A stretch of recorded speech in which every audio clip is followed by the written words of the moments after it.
I'm Sid, and these are my best friends. My mom, Kim, my dad, Ty, and my sister, Maddie, who before starting her own adventure, joined us in rocking out a state-of-the-art refit on our floating home. Now, we're ready to set sail to die with memories, not dreams, and live Dauntless. So resin has been a big problem. Supply chain has been terrible all around with all things. So we had to dig deep to try and find out how the heck we were gonna get more resin because we still don't have any here in Georgia. So we called our suppliers in Florida that we used when we were doing the refit on the 450. And thank goodness that Merit Supply and World Panel Products, who we have to get the wood for to fix the panels, the ceiling panels in the boat, they work together often to ship things around. So we ordered our resin from Merit. They had what we needed, and thank goodness, because their supplies are actually dwindling as well. But they were able to get that to World Panel. They put everything together on a pallet for us with our wood panels to replace our ceiling and shipped it to us here in Georgia. So we finally have resin and the wood to do the next set of repairs. So we're gonna get this part in soon. So we're back again for another lift from the travel lift to get put back on blocks so that we can finish this repair. So today is November 15th. They told us to be here at 7:15 bright and early because they were gonna get us put onto the blocks, and it's now 9:30. Close enough. But anyway, it's happening and that's what's exciting. So we're getting put back on our foam blocks again, and then it is balls to the wall, guys. We are gonna get this shit done and get out of here. So let's watch it happen.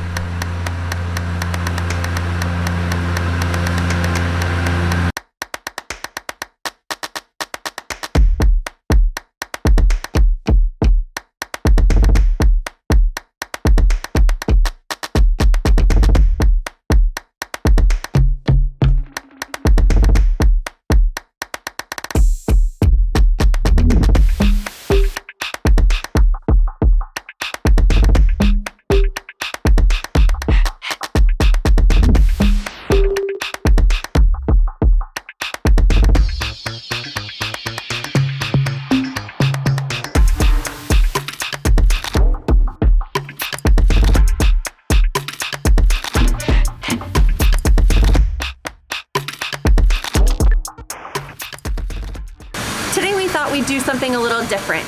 While we keep working on getting all of the bits and pieces finished and ready so that we can start installing our parts onto the boat, we wanted to still keep you informed on what we're doing, but yet at the same time not bore you with some of the repetitive, monotonous layups of fiberglass and resin and fiberglass and resin. So we're gonna keep working, but while we do it, we're gonna give you a quick info on what we're doing, and then we're gonna go over and do some Q&A while we do that work. So we have some questions that have come up quite frequently on several of our videos, and we thought that we would pick out some of the ones that are most frequently asked, and we would address those questions. So let's find out what you guys have to say and get some answers.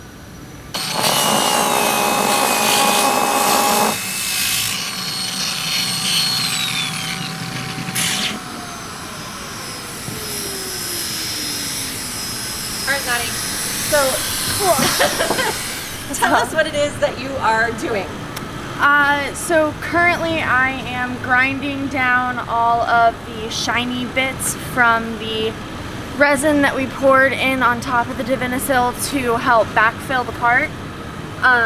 So for the epoxy and fiberglass that has to go up here to tab it back into the boat, needs to be a completely scuffed surface so that we get a secure adhesion. And then down here where it's not going to be tabbed in, we still need to put gel coat on here, and if there is shiny untouched cured resin, the gel coat will not stick and it will pop off, so just preventing that. Perfect. Okay, so the question that I have for you to answer today is no one anybody knows asked, as well as other people, but they asked, how do you transport the parts that you made from your friend's catamaran back to your boat? So after we got the molds and everything taken off and secured, we actually got a U-Haul trailer and loaded all of that into the trailer and drove it from Fort Pierce back to here with the minivan. Love the minivan. Okay, keep working, carry on. Okay.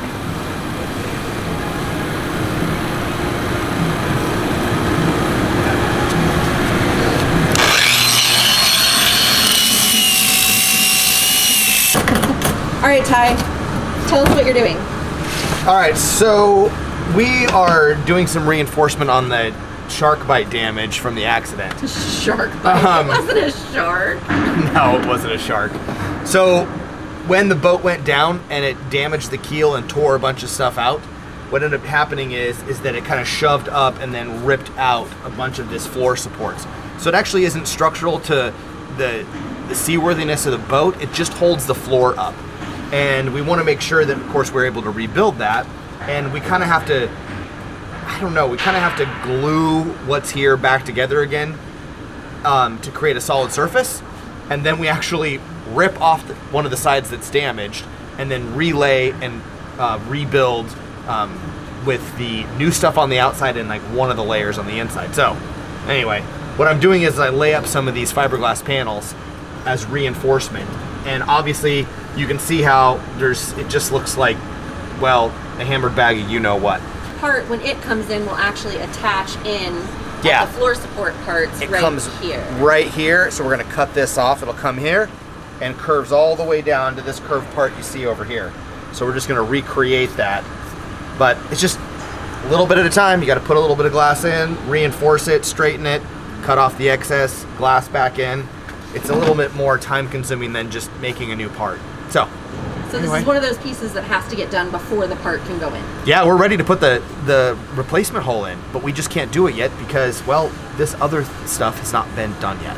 So we're working on it. Hopefully today, maybe tomorrow, we'll get it all wrapped up and then we can put the hole in before Thanksgiving. Okay, so before I take your brain away from calculating parts of replacement, I'm going to ask you a question. Okay. That has been asked frequently of Okay. us.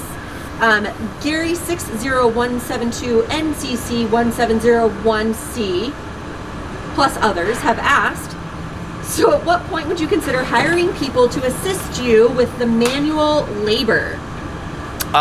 We considered it actually from the beginning. A couple issues that we've got here. So we have to be insured to work in this yard because this is not a DIY yard, it's a closed yard. And to have that insurance is costly. And it's a bit difficult and time consuming to get it to happen.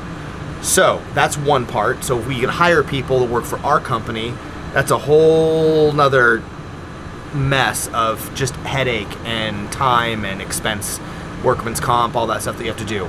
Also, we've looked at hiring people coming from outside to come in and help us. But getting our schedules to line up is one thing. The yard, even though we're paying more, still will charge us a 15% increase over top of any labor that we hire to come in. And frankly, everybody's busy. So even if we really wanted to, we couldn't get as much help as I think all of you guys would really hope that we would have and that we would like to have. So we're doing our best we're trying to get out of here as soon as possible, but we are using all the resources that are available to us to get it done as quickly as possible. I promise you. A lot of you, and I mean a lot, thank you guys. I cannot believe our community and our group of followers and supporters and subscribers. You guys have been awesome, and we have had just a slew of people ring us up, emails and messages from all over. What can we do to help? Can we come and help you guys? And man, do I wish that I could tap into this great resource that we have in all of you. Unfortunately, because of the rules here at the yard, I just can't bring you in. Insurance and all of that, I can't have you on this stage of the process. Now, that doesn't mean in the future we wouldn't love to have your guys' help. And if you do have a chance and you want to be here in North Florida, Mid Florida, is that where we're going to be? Mid Central Florida, here in the next couple months, yeah, we'd love to have you guys come and be a part of this process. But right now in the yard, it's just not allowed, unfortunately. So thank you, but we'll catch you on the flip side. All right, now back to work. Back to work.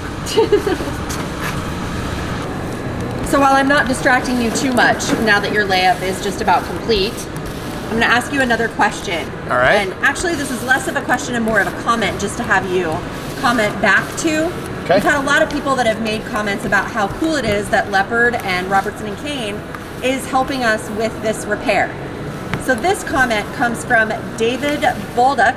I apologize if I say your name wrong. But David's comment says, seems like Leopard is really going out of their way to help you with your rebuild, which says positive things about the people running the company. I would say they care about the reputation of their company and the happiness of their customers. If I were looking for a catamaran, I would put them at the top of my list. What do you have to say about Leopard and Robertson and Kane's involvement and responsiveness and helpfulness as a company? I would say as far as our experience goes with Robertson and Kane, and Leopard specifically, they have been fabulous. We asked them for help, guidance, and assistance with parts and everything else. And every step of the way, they answer their phone calls. They really see the project for what it is and are really looking forward to us finishing the project, and anything that they can do at every turn, they are reaching out and making sure that we get the assistance we need and that we actually are able to complete this project and bring this boat back to how they intended and of course how we want it to be. And I tell you what, I'm more than a little bit impressed. So thank you guys. If you guys are even watching or listening, we really appreciate it. All right, this is a hot topic, Ty. Several people have asked and commented, will this boat ever be able to be insured? Yes, you can insure any boat.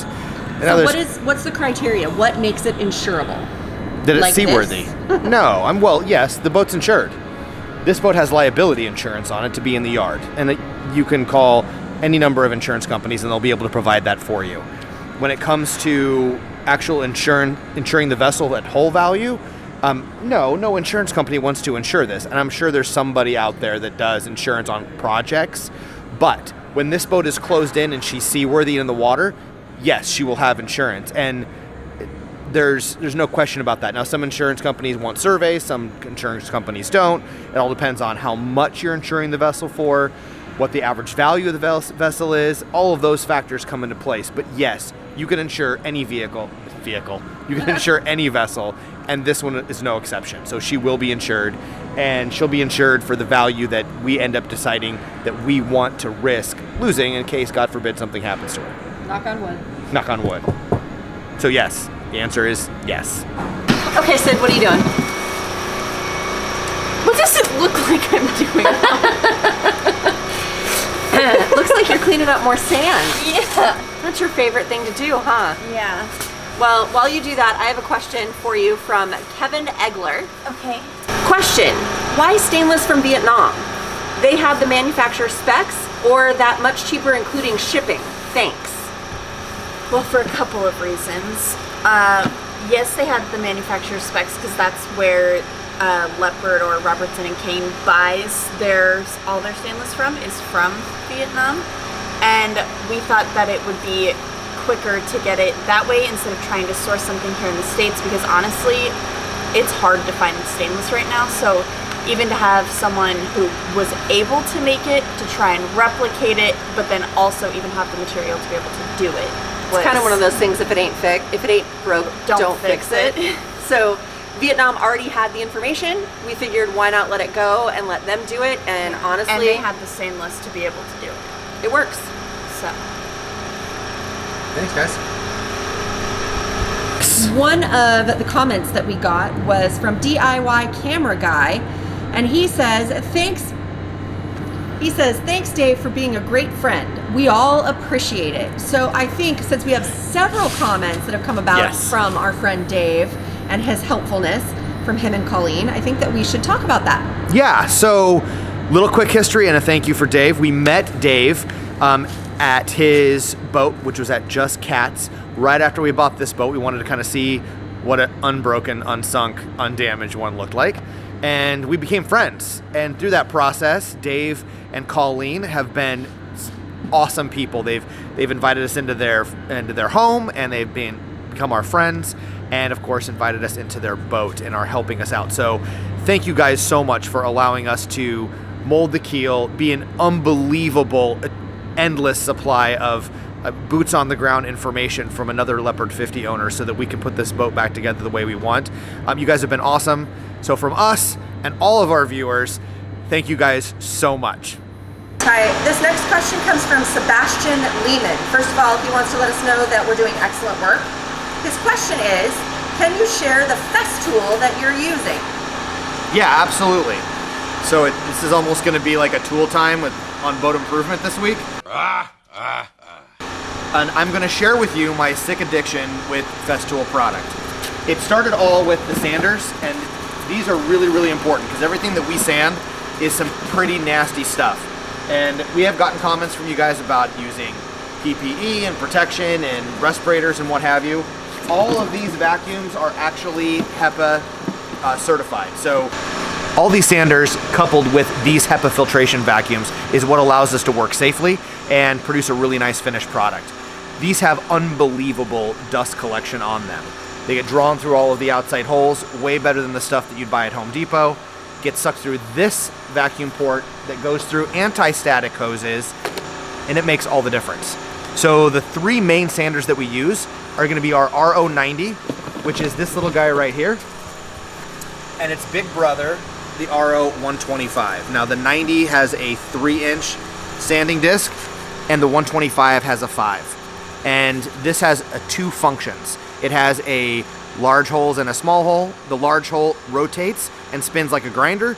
The small holes, or the small indicator, actually works as a random orbital sander, kind of like a traditional palm sander that you'd have. So we can get two different functions done with one tool. The other tool that we use, which unfortunately they don't make anymore, is the RAS 115. This is a 4-inch grinder. This handle rotates, and these little bristles right here, as this grinder rotates, everything that it throws off, it grabs this and sucks it through this dust collection as well. So a grinder without a big giant guard on it so you can see what you're doing, that has probably about 80 or 90% dust collection, this has been my go-to on both boat projects, and I really wish they made them. If anybody has one of these and you want to sell one, let me know. I'll be more than happy to buy it. So that's pretty much it as far as the Festool product that we use. With it, one exception, we've got this really, really giant sander. It's a 9-inch, and it was actually sold here in the States for a drywall sander, but over in Europe, they use it to sand all kinds of stuff. And for us, it works really great for gel coat, fairing, paint prep, all of that. And Sid will show you a picture of her using that here in just a second. And that probably cuts down on 60% of the sand time, if not more, because it is equivalent to about 4.5 of these. It provides a big flat surface, and when we sand the big flat sides of the boat, it almost acts like a longboard. So it also has dust filtration on it, or dust extraction on it as well. And as you can tell, we really, really like our sanders, and they really make the finished product all that better. Well, I've had my 90 and my 125 and for years. The grinder I bought when we just first started this project, I've had all of the vacuums for a long time. We've used these for years and years and years. This vacuum's 10 years old, and it continues to perform. The one thing that we did buy on this project that I really wish that I would have bought on Dauntless was that big giant sander that we were using to do the paint prep. That would have made all the difference, and I was just too cheap, and I didn't buy it, but I'm glad we bought it for this one, because it really did make prepping and sanding the side of the boat go really, really fast. There you go. All right, Maddie, you spent all summer working for a shipwright in the boatyard while we did the repairs on Dauntless. Yes, I did. Don't look like that. Sorry. So I think that you are definitely a perfect person to answer this question about painting, because not only did you work with a shipwright, but you also helped us paint Dauntless. So the question comes from Dive Cat Dreaming, and their question is, your boat work is meticulous and the skills you have are out of this world. I am curious, however, why do you use the world's smallest paint roller to roll on the paint, and also why only tie painting? It seems like it would have gone much faster with multiple people using larger rollers. So why? So it's very true. It would have gone a lot faster with larger rollers and more people, but it would have looked really, really bad. So we use the 4-inch roller, and we only have one person painting, 4-inch roller being because if you cover too large of an area, then your wet edge where you're continuing to paint down the line gets dry, and you can't go back and fix anything, any holidays, curtains, or just voids in the paint. So the 4-inch roller gives you a smaller surface area to work with, so you have less chance for mistake. Also, less chance for mistake being only one person painting, since there's so many different angles where one person could be standing on the forward side and not see anything, but somebody that's standing on the aft side can see there's a void in the paint right there. So having different angles, being able to look at the entirety of what we're painting just provides a more even and a better coverage of it and makes it look as pretty as it does. And with this beautiful sunset behind you, I thought this was the perfect opportunity to ask you, our editor, this question. It's actually more of a comment, but bear with me. So Veal says, clicking the like button on the video where good people are getting screwed just felt wrong.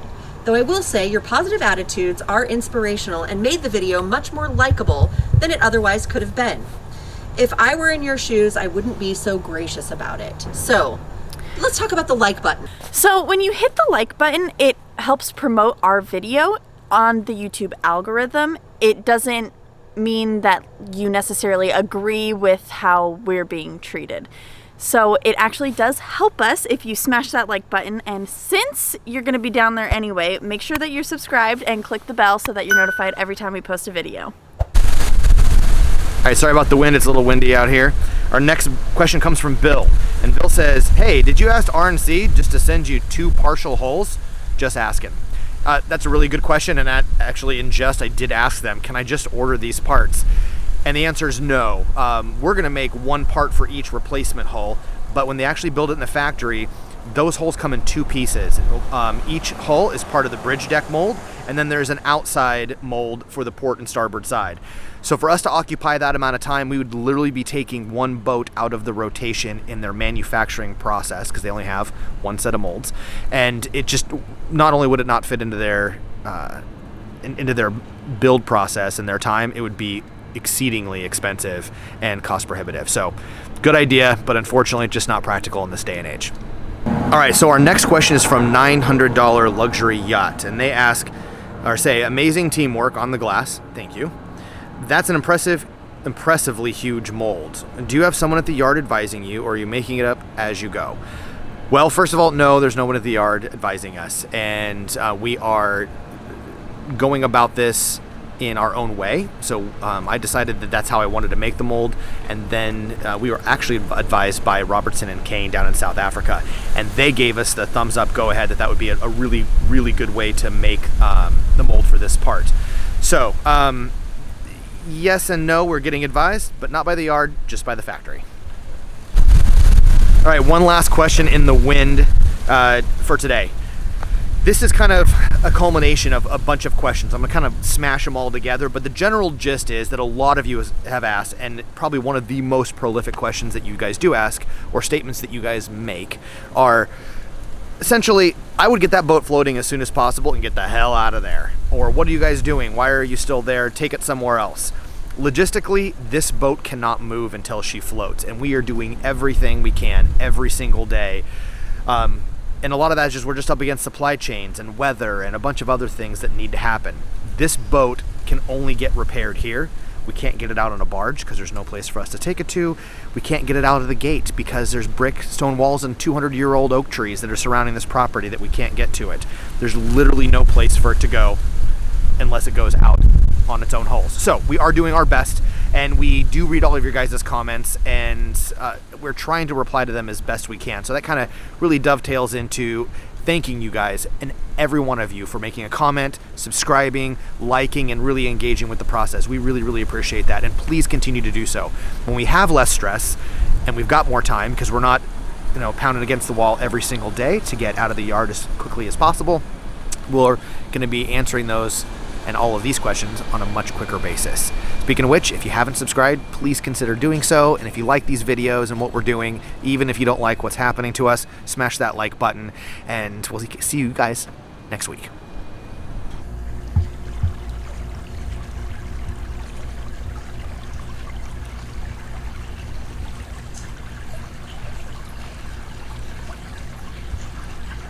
Thank you guys so much for following along with our project. We hope you're enjoying it, but we're taking a much needed break and just enjoying some family time this Thanksgiving. So, happy Thanksgiving from our family to yours.